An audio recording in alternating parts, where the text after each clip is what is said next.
Dude, Are we live? Yeah, we're going now. Yeah, I see the enough. Peter Burke to say, are we live? Oh yes, we're live. Yeah. I guess that's up to me this evening. Yeah, I suppose.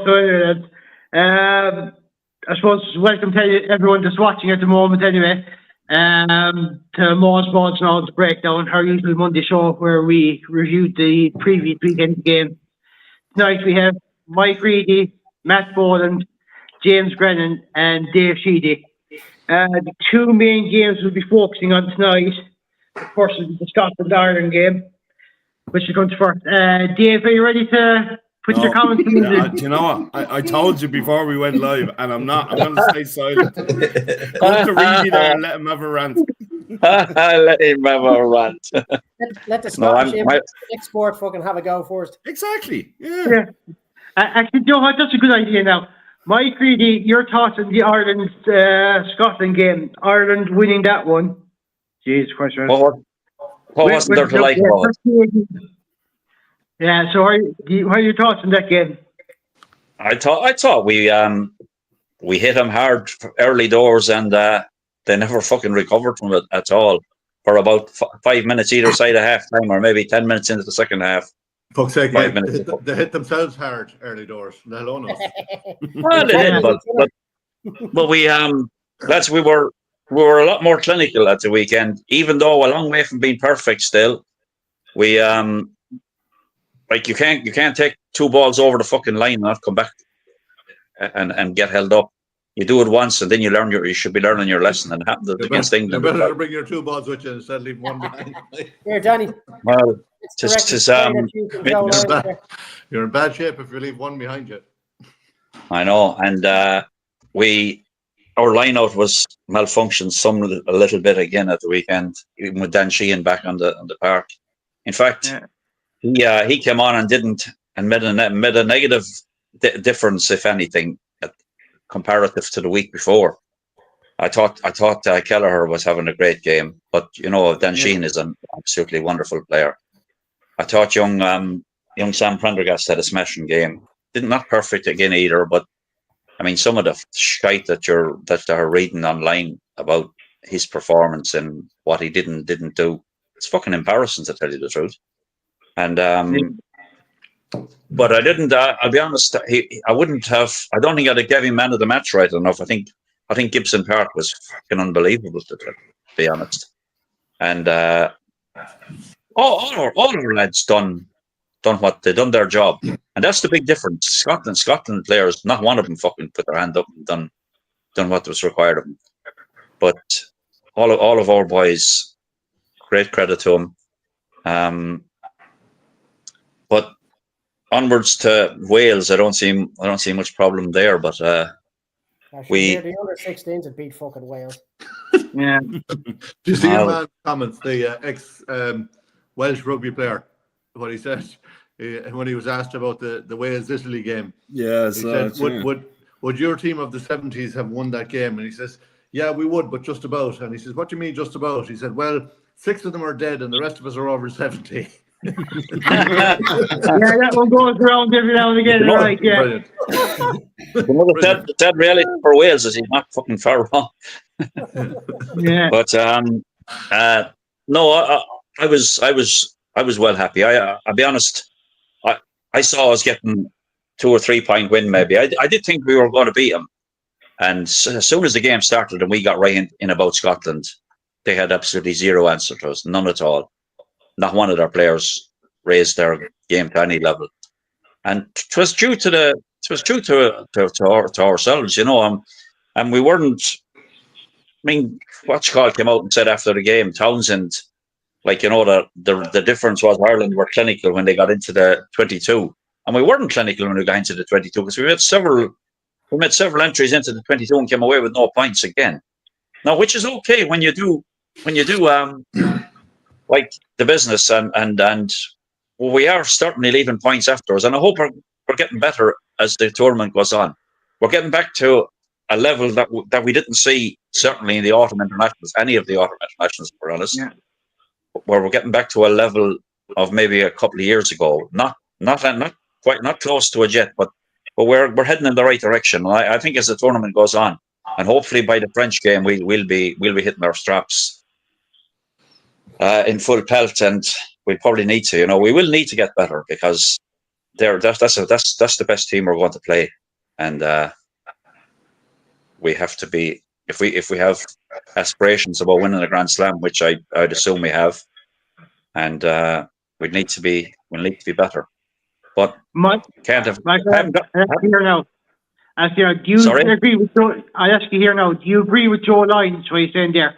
Ireland showed that there are levels in Test rugby, and Scotland showed where they were in that pecking order. To think they were thinking more Scottish there in the Lions team than Irish. The media in the UK is living in complete la-la land and hating on Ireland. But the first part, do you think he's right? There is a couple of different levels. I think people are entitled to think whatever they want, but the reality is going to be very much different, I'm afraid, for them, for Scotland. Listen, lads, I live over here, and some of the shite that people are going to talk, grip you. And I'm going to be honest, I wasn't fucking convinced by the way that I thought we would beat them, but I wouldn't have dreamt in a million years how comfortable it was going to be for us. And we were comfortable. Even with them getting within 6 points of us, I think we were. I still never ever thought they were going to come back. I thought we'll start again. We'll start again. I did post all right that we're letting them back into this game, and a couple of stupid mistakes. However, they all this nonsense about the referee, and Ireland are lying offside all the time. The whole and like as if no other team does the same fucking thing, and every team does the very same thing at ruck time.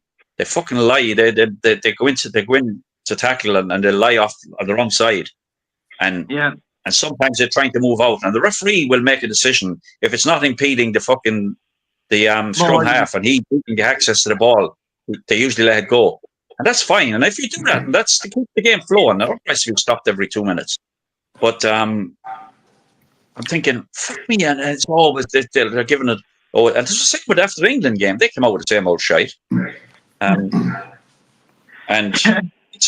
it's nonsense, lads, and we're no angels.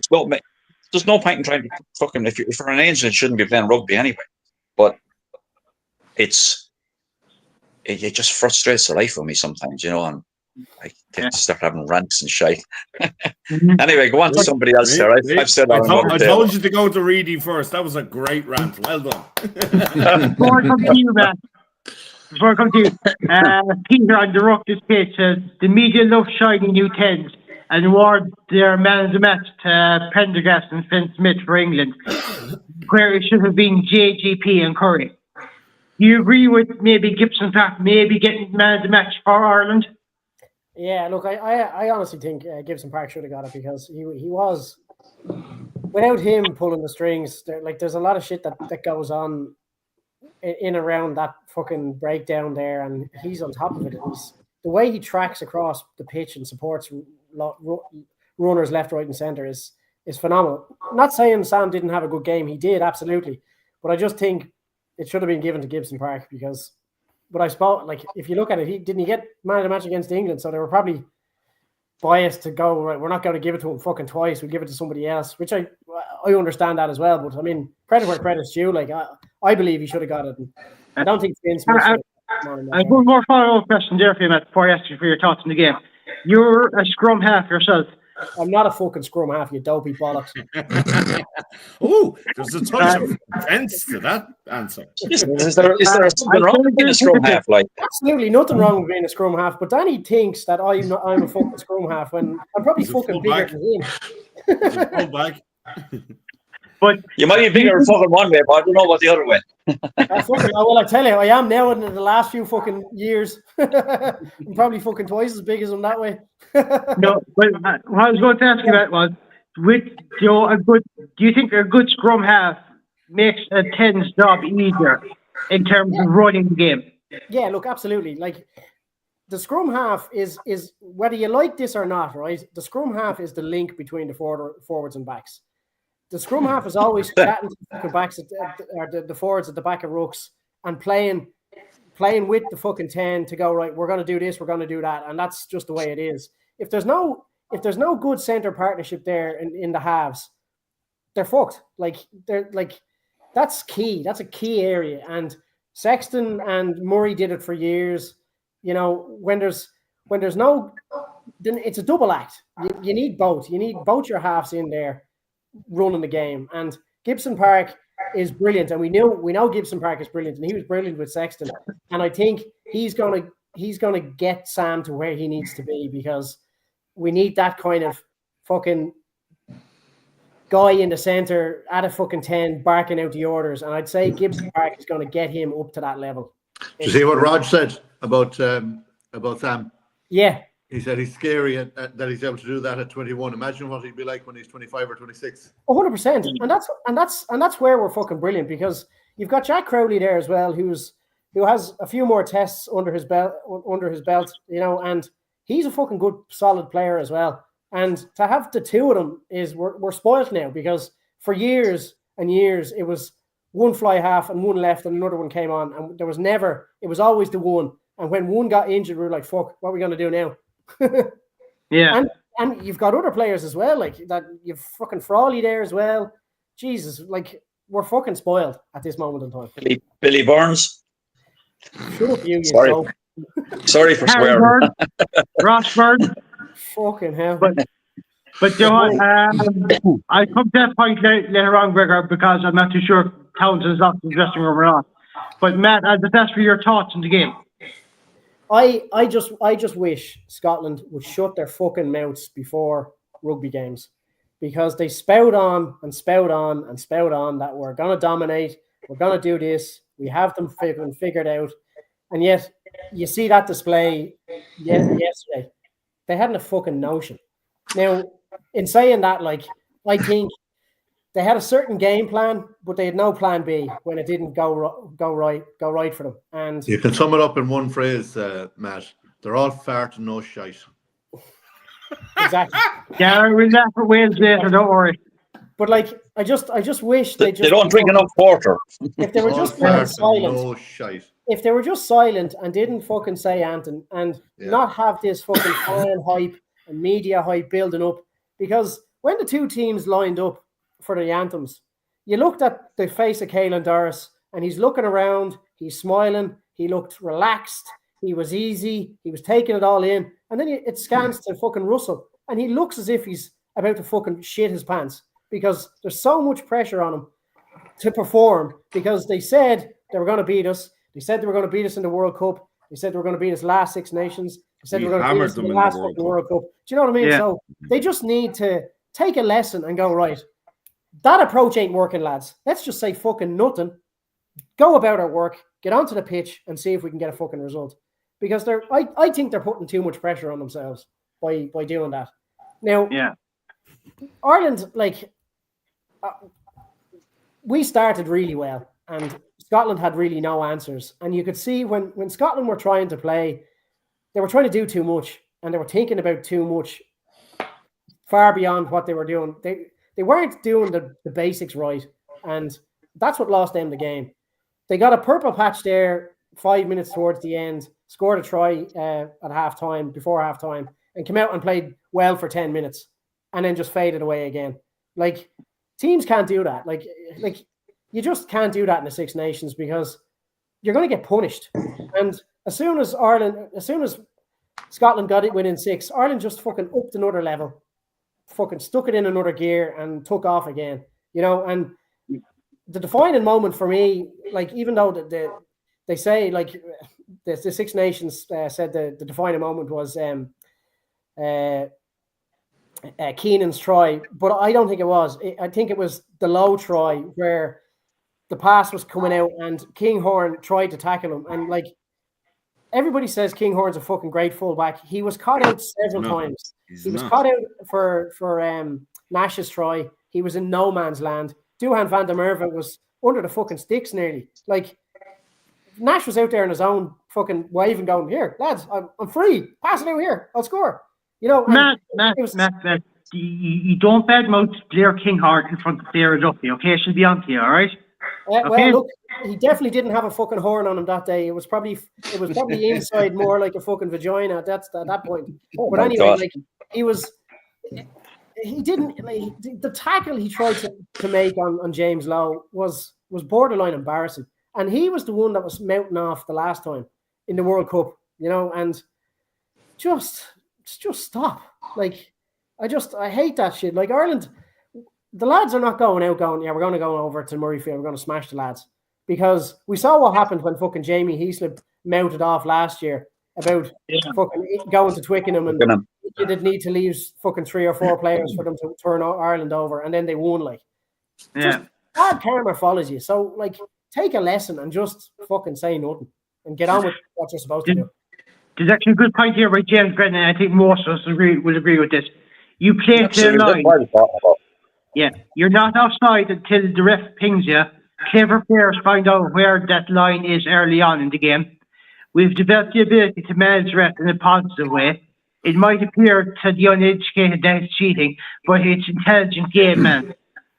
He's right about that. I think that 100%. Rich McCaw was almost the master of that, I think. But like, you're always told playing a game, you play the whistle. Like, you play the ref and you play the whistle. And if the whistle doesn't go, you keep going about your business. And James Brennan was saying, so he heard somebody saying something, but there was another fella, and I heard some Scottish lad giving out about the referee was so biased to Ireland, and another fella posted underneath, he goes, yeah, if he wasn't as biased, Ireland would have scored another 50 points. There's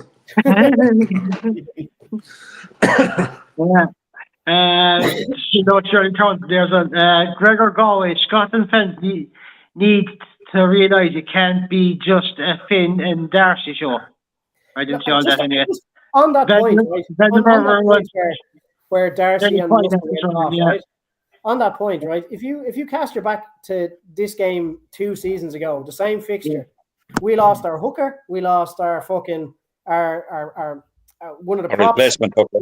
Keane Healy had to come on, we lost 2 fucking hookers. Keane Healy had to come on and play out of position. Ian Henderson went off. Josh Van der Flyer was fucking throwing in at the line out. So shit happens. You need to adapt. They couldn't adapt. And if fucking Billy Big Bollocks fucking Russell was left on the pitch, and I was sad to see Darcy go, because he is a good player, we still would have beaten him. It would have been a little bit closer, maybe 7-10 points, but we still would have won that game, because we took off when they were on the pitch. Yeah, because I think Darren's kind of agreeing with you here, because he says Russell looks uneasy standing still as he's a giddy mouthed teenager trapped in a millionaire's adult body. Much like Zebo in ways. I suppose he is. Oh, he's spot on. He's spot on. Yeah. Actually,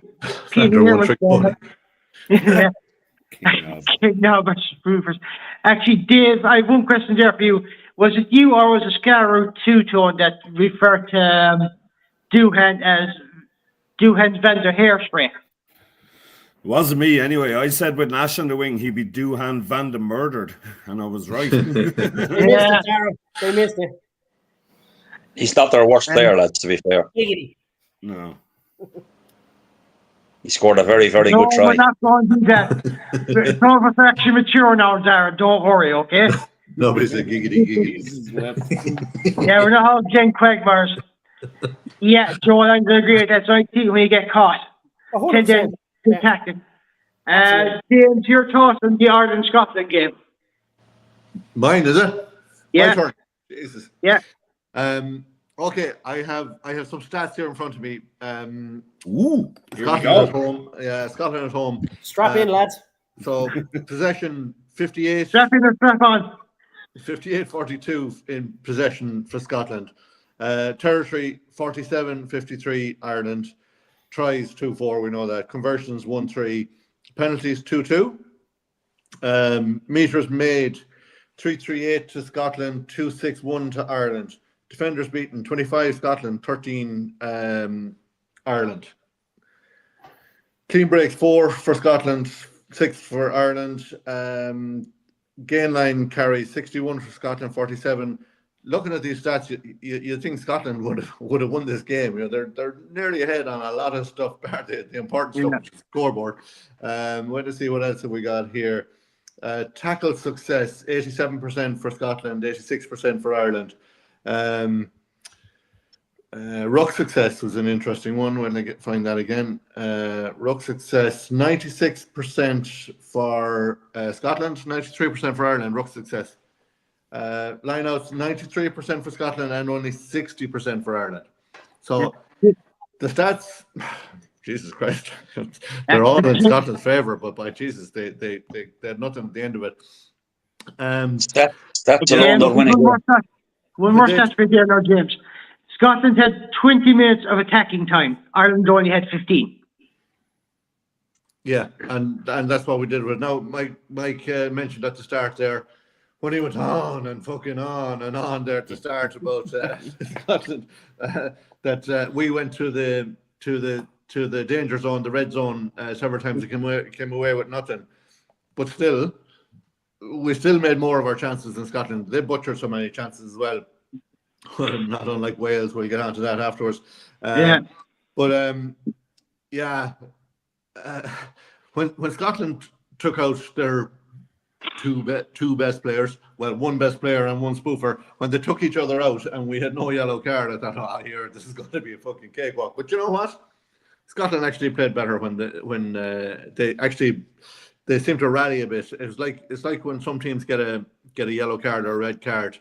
It lifts the team a bit. They looked a little bit dazed and rabbits in the headlights for a few minutes afterwards, but they seemed to settle fairly quickly, and they had their own purple patch. But they were never at the races. They were never going to be the same, come anywhere close to Ireland at all. Good, entertaining game. Really enjoyed it. Now, I thought it would be closer before the game, but as the game wore on, I thought, Jesus Christ, just let's blow it up here, ref, and put them out of their misery, because they were going nowhere.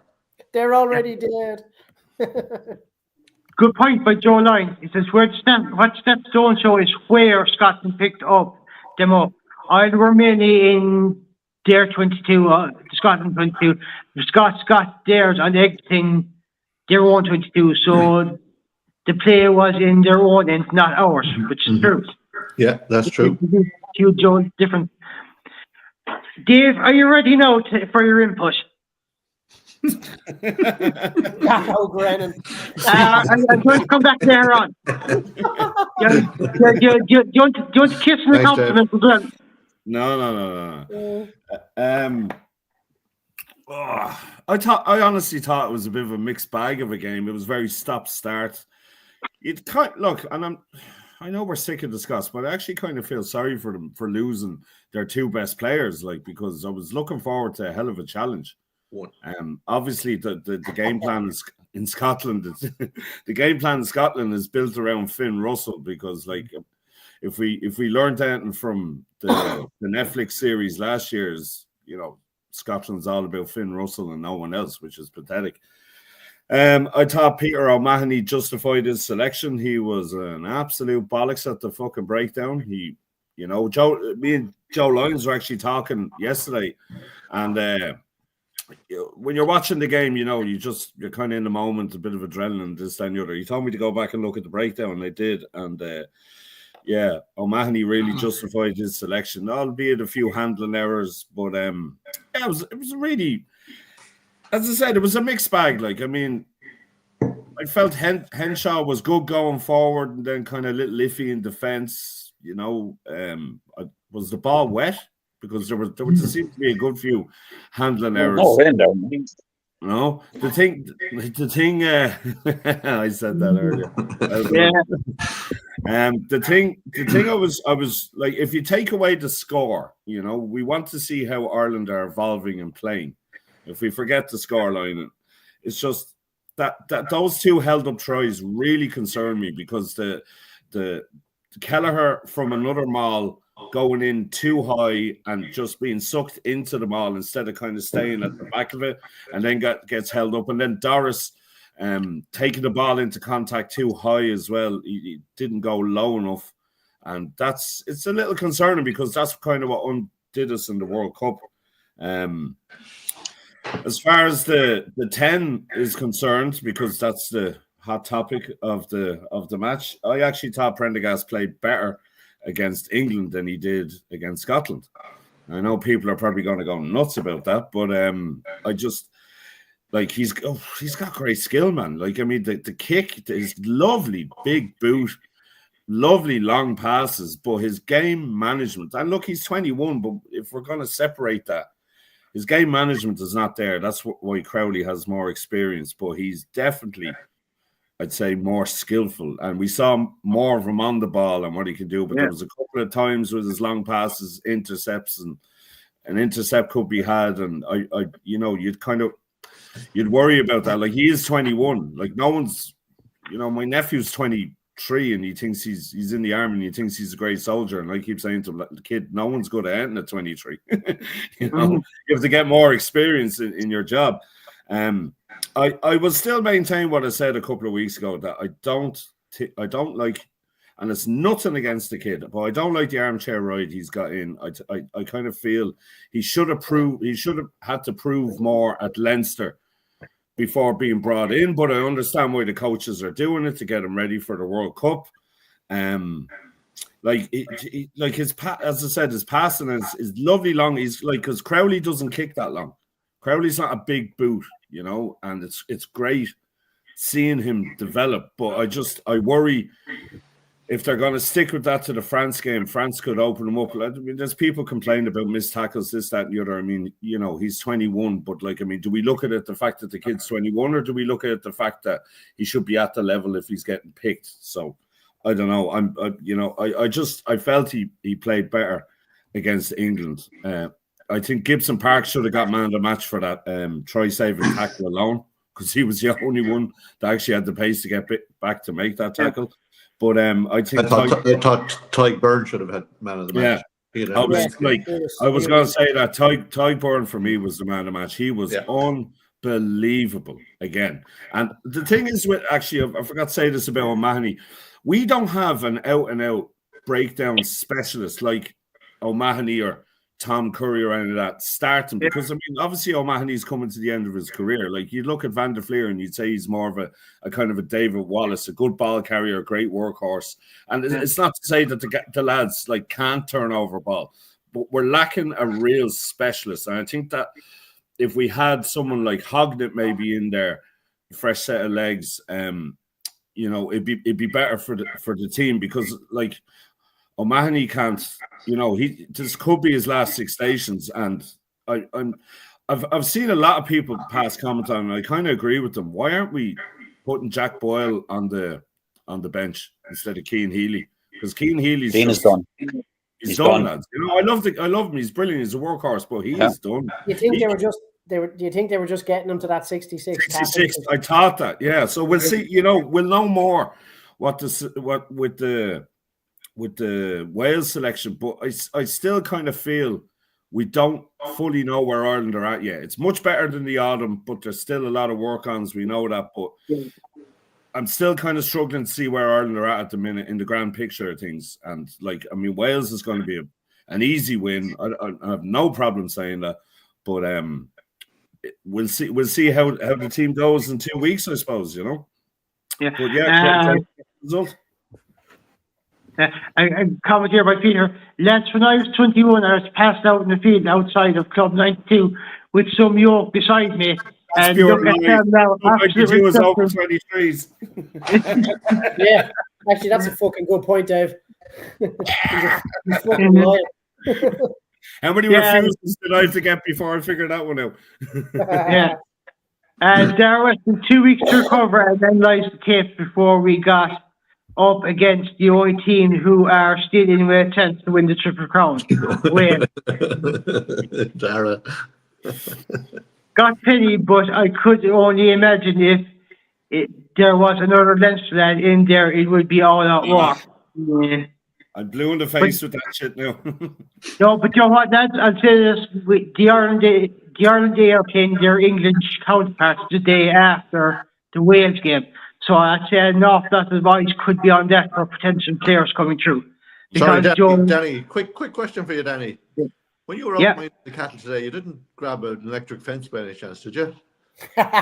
No. Her hair. Yeah, I know. You see, that's what happens when you have enough hair, you see. You can do this, you can do that, you can do this. No, you can try them multiple I ways. tell you, Danny boy, enjoy it while you have it. You know? Enjoy it while you I have know. it, Hey, look, 42 years of age and I'm still full of head of hair, so I'm not going to complain. lad. Dave, I'll come to you on this one. Do you think the meeting of the heads between Darcy Graham and Finn Russell was somewhat of a match changer? And do you think it might have knocked some bit of sense in Finn Russell, and that's why they kept him off?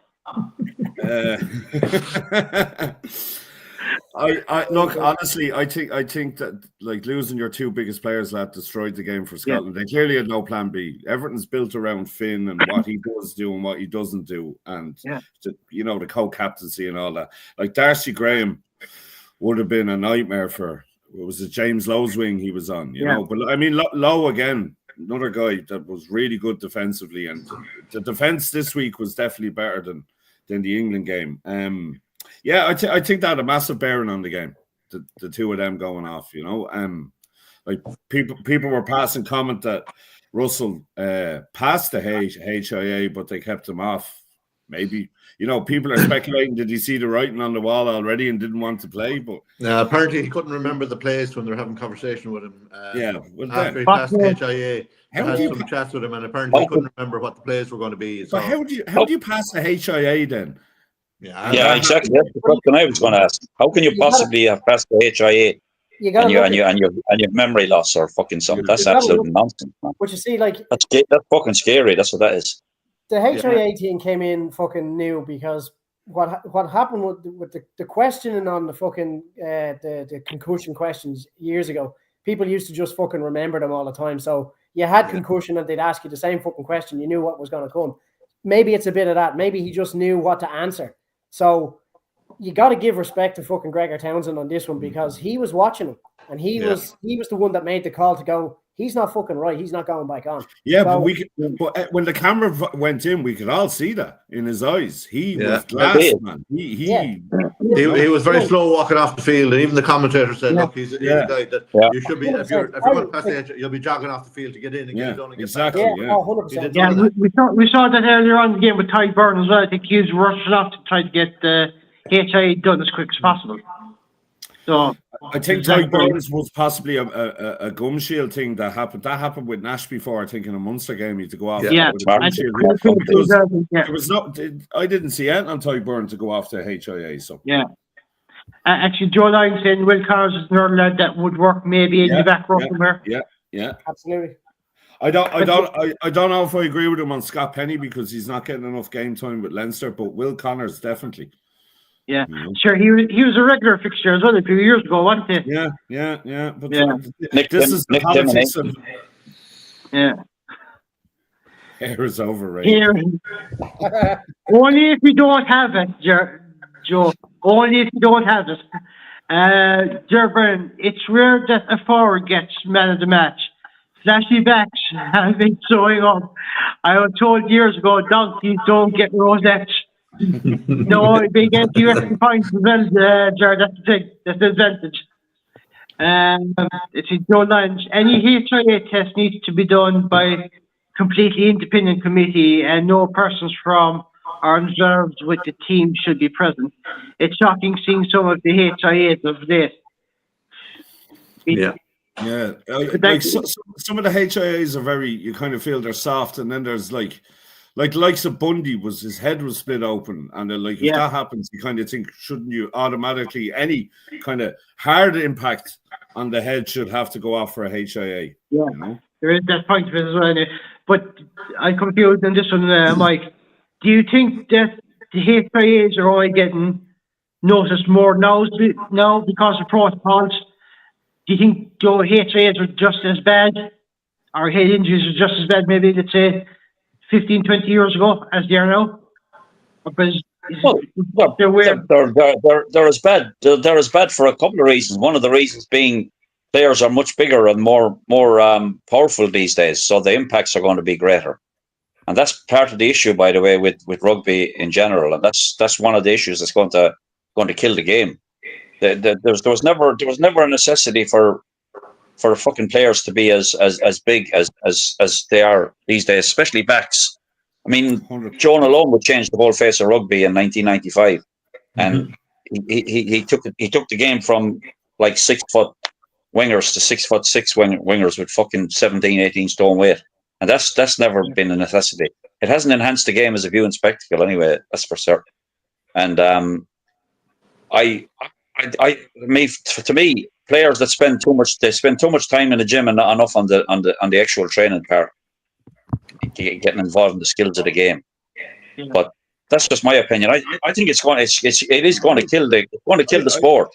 I agree with you, because I think players are so much bigger than their skeletal frame. They're actually getting worse injuries now. I know they're bigger and the impacts are higher, but there's more long-term injuries now than there was kind of short-term injuries. Like, lads are out for fucking months. Well, the human body has never been designed for 2 20-stone guys fucking hitting. There's only going to be one. There's only going to be one result.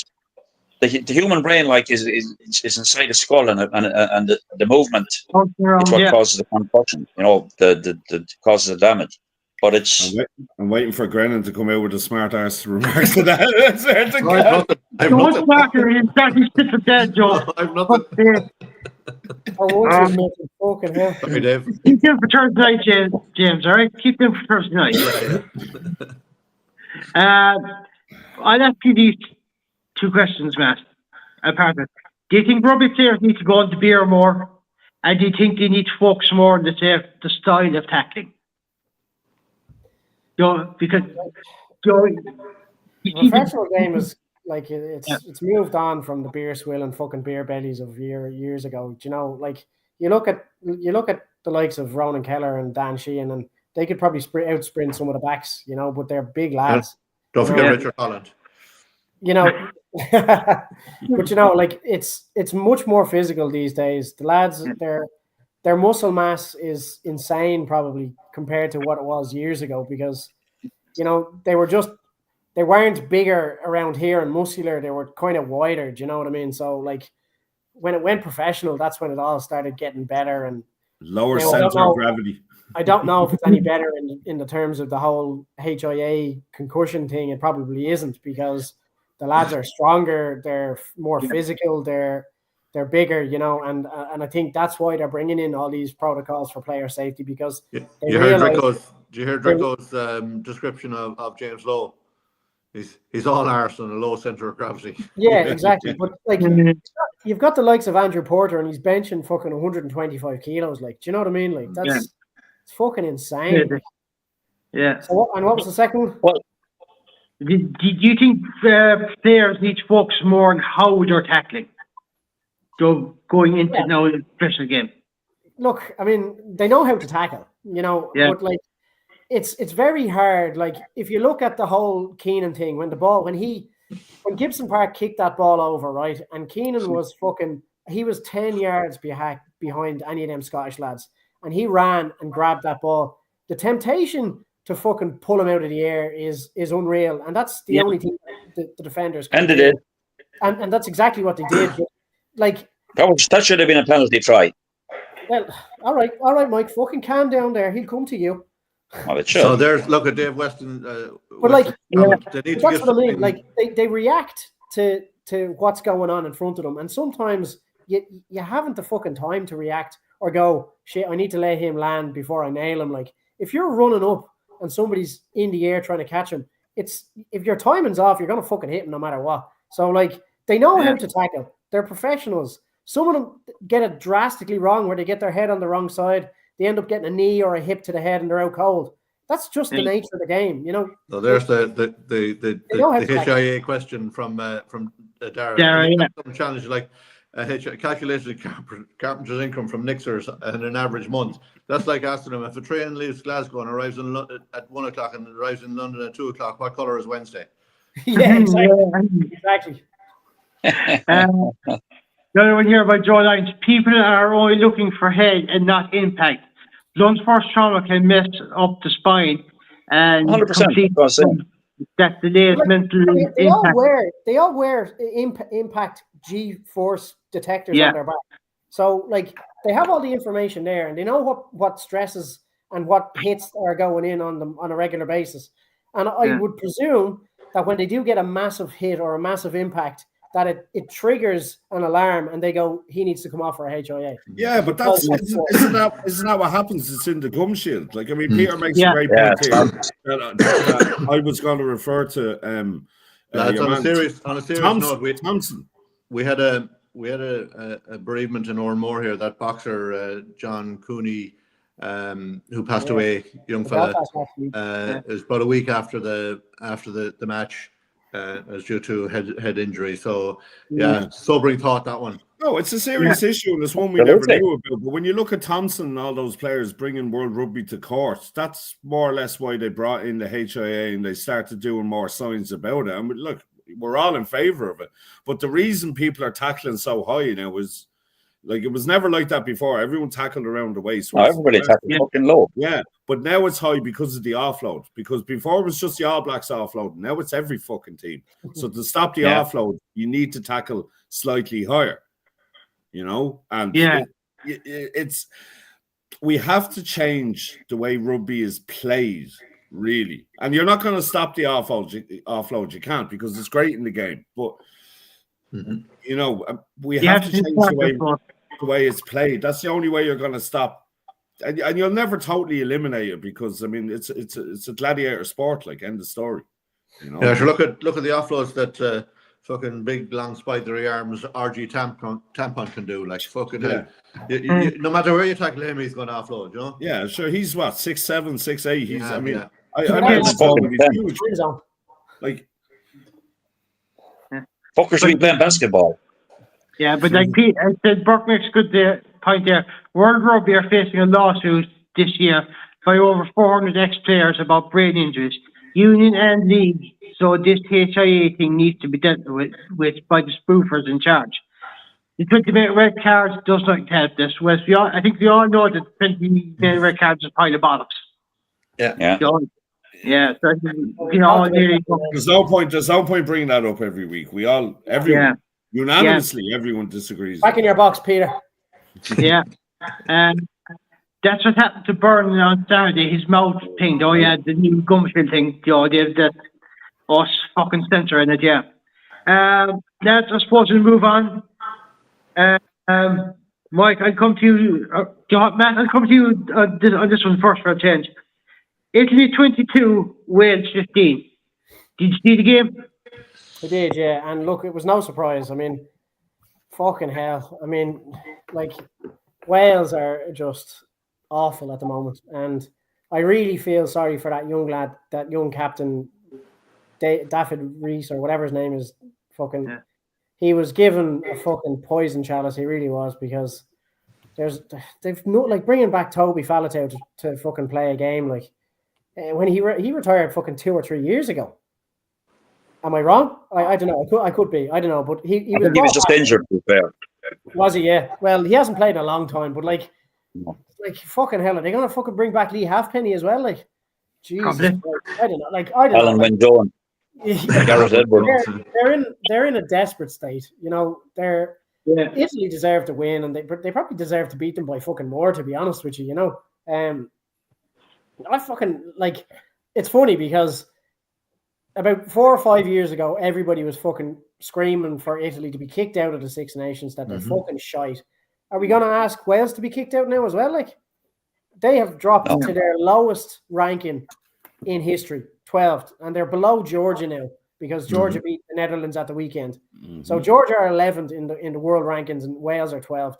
And that's embarrassing. Do you know what I mean? That's absolutely embarrassing. And Matt, Wales could actually drop again, I think, if Ireland beat them now in 2 weeks' time. It's not a case that Ireland are going to beat them. Ireland are going to fucking slaughter them. Yeah. So, depends how bad that one ends up anyway. Mike, did you see the Italy?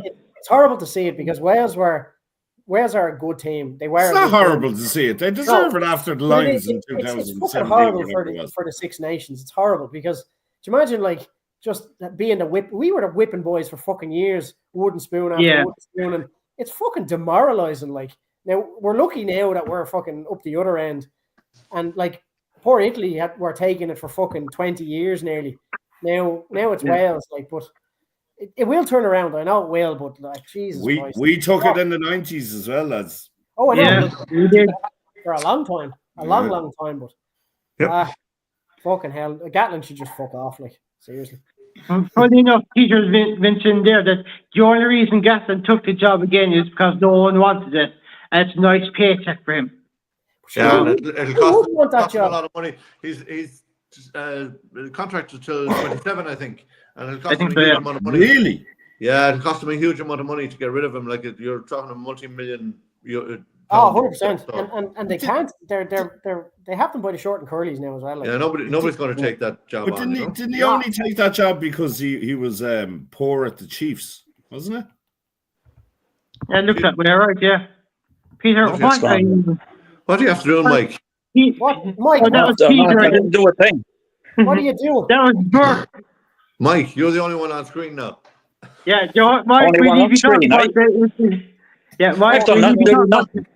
What have you done? That's Burke. I didn't do a thing. That's Burkey taking the piss. We just want to see what was on your drinks cabinet behind you, Mike. There. That was just having a whole fucking screen full of Mike. Well, you couldn't have better, could you? Nobody wants to see that. You have worse, that's for sure. Sorry, hit the wrong button. Yeah. Fuck Jake, Peter. Since you're given full screen that last time, did you see the Wales game at all? I did, yeah. I saw it, yeah. I agree with Matt.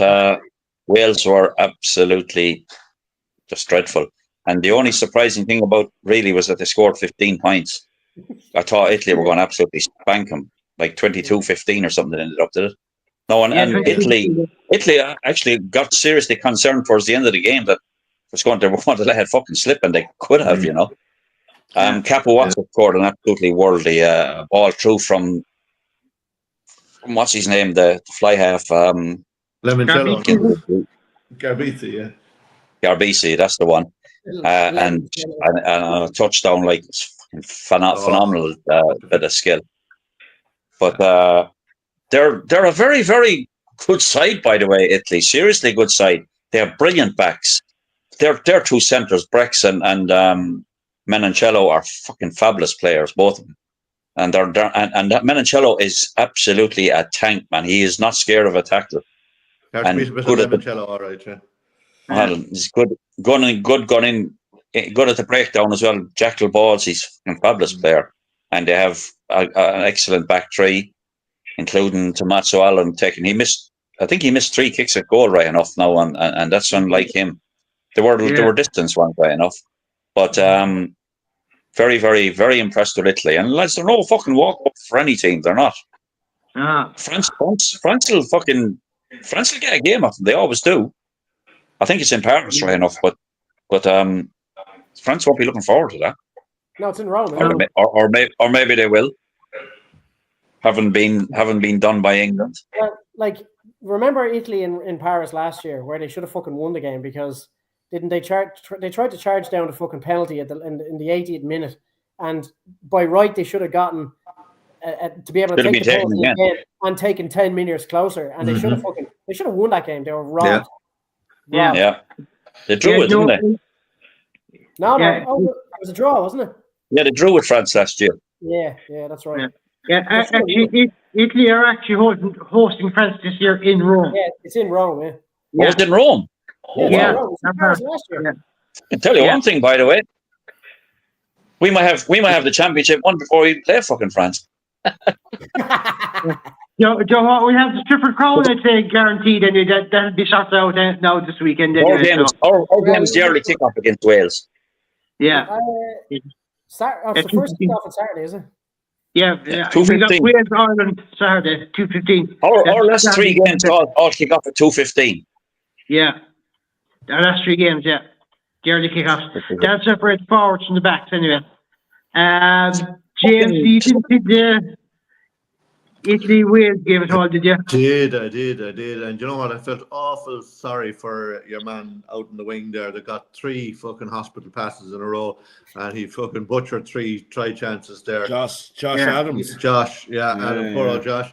I felt awful sorry for him because he had 3 golden opportunities to score 3 beautiful tries there, and he butchered all 3 of them now. And okay, Yeah, you could say the last one was probably his own fault. He should have gathered that ball. He was that close to the line. He should have gathered it, and he knocked it on. But Capuzzo's finish on that try was just a thing of beauty.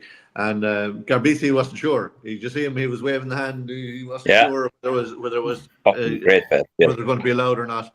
He was nervous about it, but a thing of absolute beauty. But Wales or Italy going in as favourites into that game is probably a first, I think, for Italy being ever. And rightly so, they were favourites, and they were well deserved of it. And they wore the favourites tag very well. It didn't phase them at all. It should have been a higher score.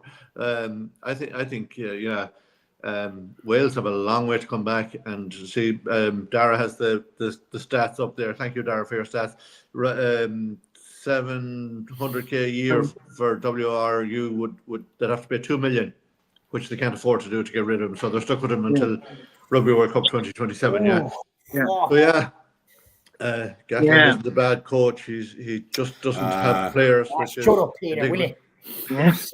But he has a point, though. He has a point.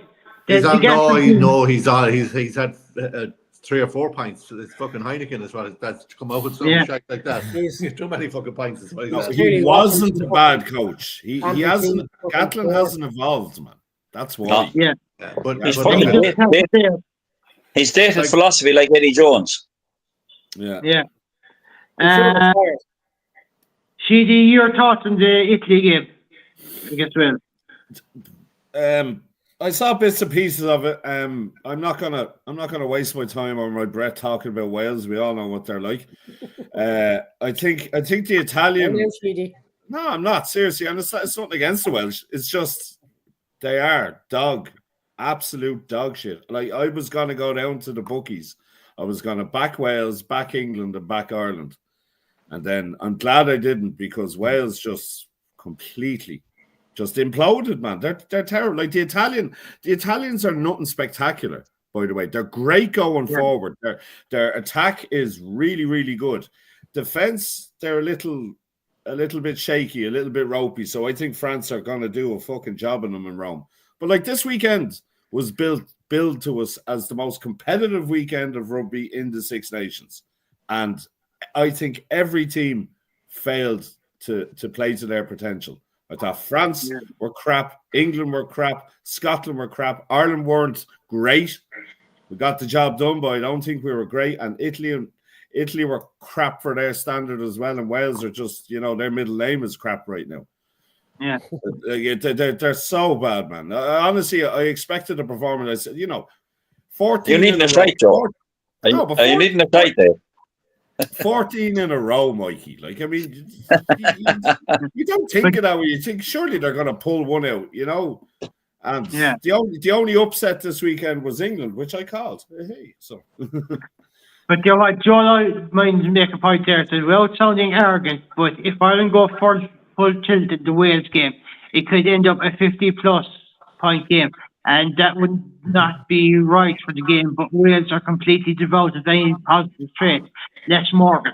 Well, Ireland need to go full tilt against them, because we have to be ruthless. We weren't ruthless in the first game. We weren't ruthless against Scotland. We have to be ruthless to get the points up. We need the points. We need the points, man. Fuck them. Throw 70 on them. The All Blacks would do it. Australia do it in South Africa. And they wouldn't even blink. We can't be sympathetic. You gotta murder them. Absolutely murder them. Darren Weston in there as well. It was on the Super Bowl last night.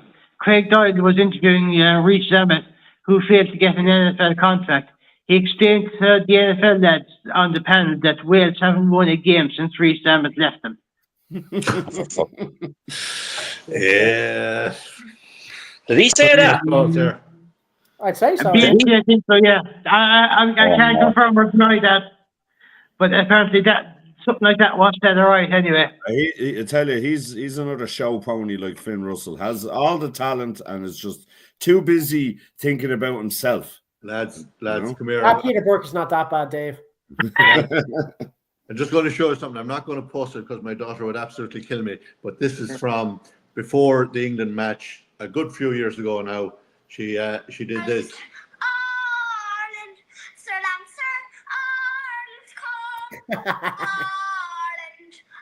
Fantastic. Yeah. Fair fucking play to her. Beautiful, beautiful. Yeah. It was. That's your duty Don't you now. tell any joke, James? I still That's tease your her. duty now to post that and embarrass her. Yeah, I still tease her Yeah. about it. It's Solancer, Ireland's call, you know. Solancer. Solancer. Call. Every time Ireland's call comes on, I just start thinking, oh, stop, shush. She'd kill me now if she knew I was doing that. She'd absolutely kill me. She'd hate that now, so. You call that ammunition. Yeah.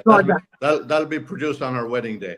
Oh, Yeah. 100%. Up on a big screen. Ah, that's your duty as dad to make sure that Yeah. happens. There you go. Yeah, fucking hell, man. Yeah.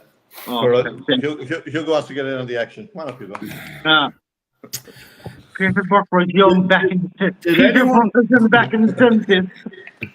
Did anyone call the England, honestly, within themselves, think England could do a job, or was everyone just convinced France were going to blow them away? No. Yeah. I thought France I didn't think they'd blow them away, but I didn't think England had enough to beat France. No, I know you did. I heard you say it.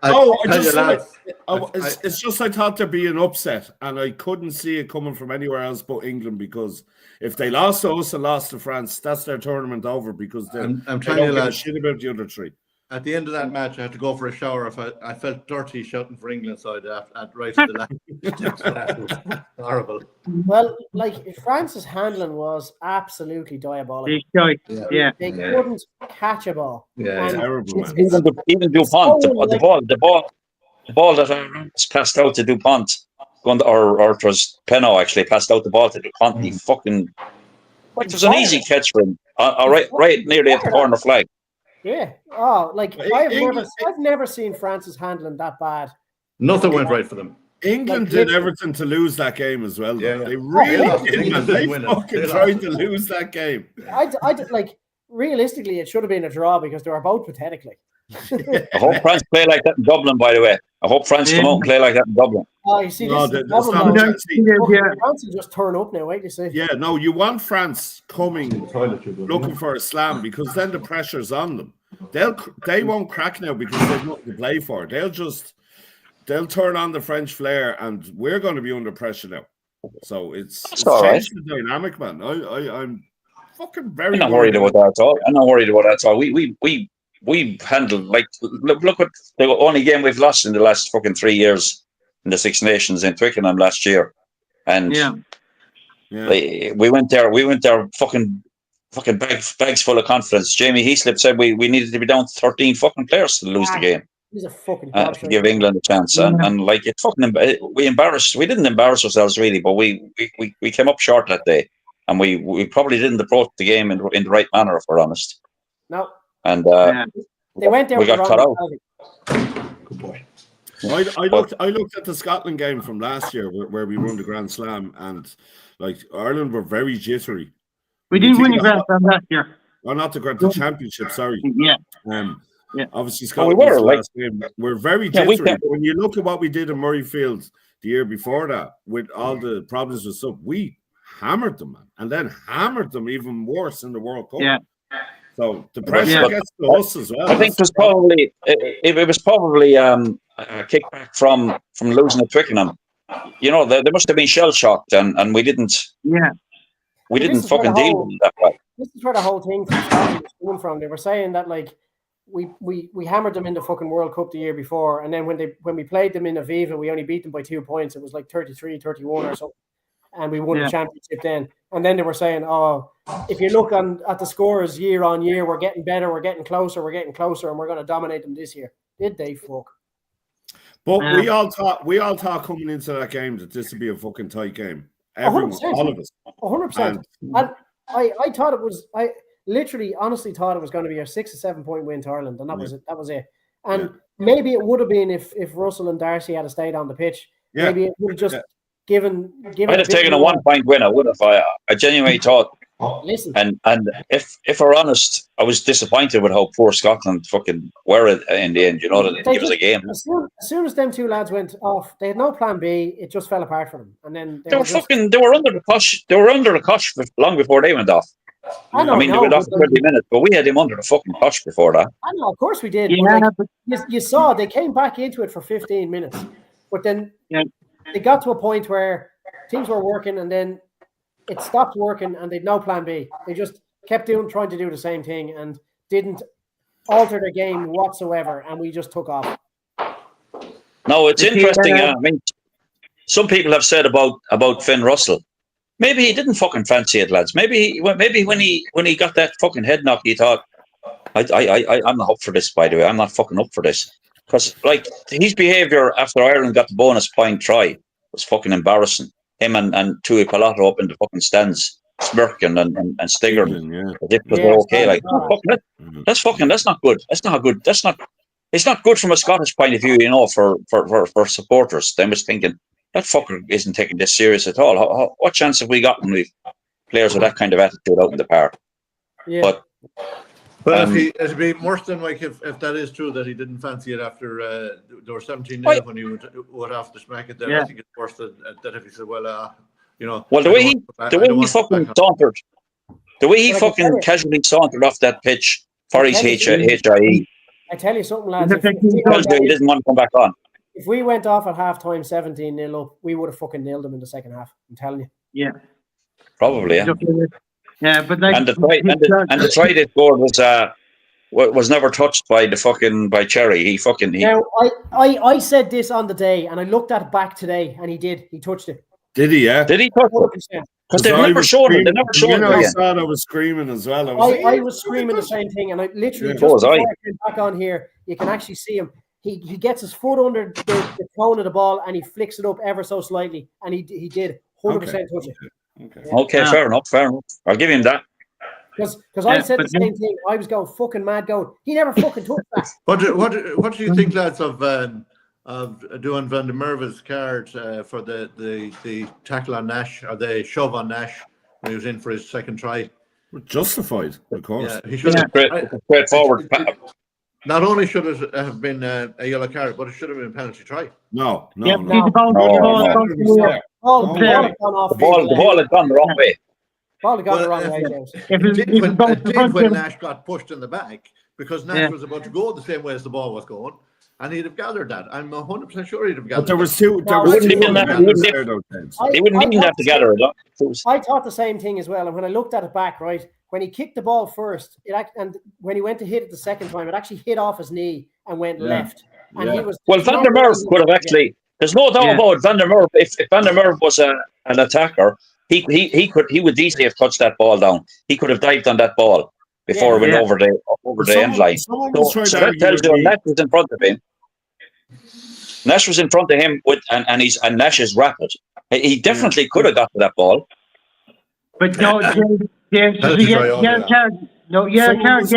try. No, the ball is too far away. If the ball stayed in front of Nash, you could have said maybe, Someone was trying to argue with me that because it was a yellow, it should have been a penalty try. Just because it was a yellow, which was...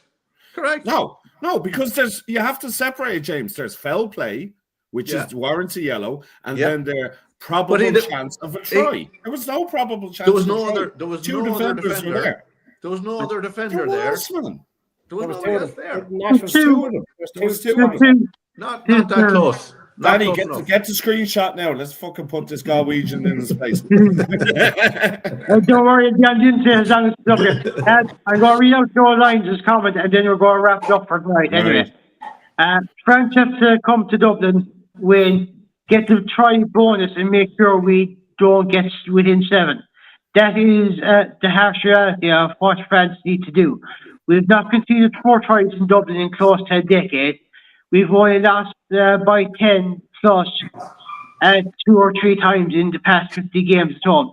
The try bonus in England and Scotland have basically handed us a massive buffer, which is true. Where the fuck does Lyons get all this? Does he have it all pinned on his wall? He does, yeah. We've only conceded more than 2 tries, or more 3 tries once since and that was in New Zealand, the first test in New Zealand 3 years ago. That's the last time we conceded 4 tries in any game. Just one last thing before we finish up there, Danny. There was a Scottish fan posted a video there about the after the game, and he made a very salient point about Finlay Bealham. He said he's quietly going about his business. He's rock solid there, and he's could be player of the tournament. Yeah, and he's probably getting it right, because he reminds me of John Hayes a bit as well, Joe, that he never brought too much attention to what he did, but he did it very quietly and very effectively. So, did you think he was good against England, James? Against England? Yeah. Not his best game, but he was solid. He was solid. No, he was definitely much better against Scotland, but I thought he was poor against England. He wasn't good against Genge. He wasn't able to keep up to Genge, to be fair. but that's I think we will call it tonight. We'll reconvene now next week, I suppose, whoever's around.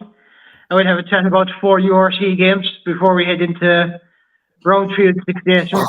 Mike, Matt, James. Good night, everybody. Always a pleasure. I take it, and Dara, you're right. Finn Russell's smirking because he's getting paid £1 million quid a year. Yeah. So, lads, until next week. Hey, James Grennan to appear on this. Take care, lads. Enjoy. Good night.